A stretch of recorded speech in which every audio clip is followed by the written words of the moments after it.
జూలైలో భారతీయుడు 2 అనే సినిమా విడుదల చేస్తున్నారు. ఇక దాంట్లో కమల్ హాసన్ విశ్వరూపం గురించే అందరూ ఆలోచిస్తున్నారు. కానీ కథ ప్రకారం ఇంకో ముఖ్యమైన పాత్ర వేరే హీరో దక్కించుకున్నాడంట. ఇక ఆయన ఎవరో తెలుసునా? బొమ్మరిల్లు సినిమాల మన సిద్ధార్థ్ లవర్ బాయ్ ఉన్నాడు చూడురి, ఆయన చేస్తున్నాడంట. ఇక ఆయన చేస్తున్నాడని ఆయననే ఈ పాత్రని దక్కించుకున్నట్టు కాలీవుడ్లో మస్తుగా టాక్ అయితే వినపడుతున్నది. ఇక దాని ప్రకారం విదేశాలల్లో సేనాధిపతి పోయినప్పుడు ఇండియాలో అవినీతి రాజకీయాల గురించి పోరాటం చేసేటప్పుడు ఒక యువకుడు గురించి బయటపడతాదంట.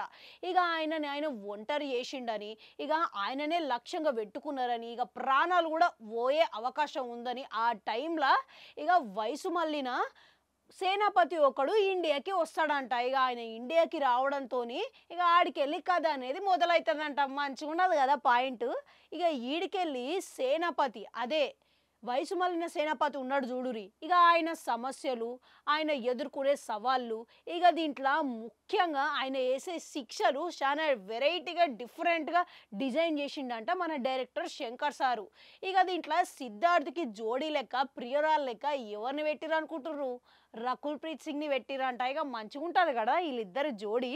ఇక అట్లనే దీంట్లో కాజల్ అగర్వాల్, ఇక కాజల్ అగర్వాల్తో పాటు బ్రహ్మానందన్ సారు, బాబీ సింహ, వీళ్ళందరూ ప్రత్యేకమైన పాత్రలలో నటిస్తున్నారంట.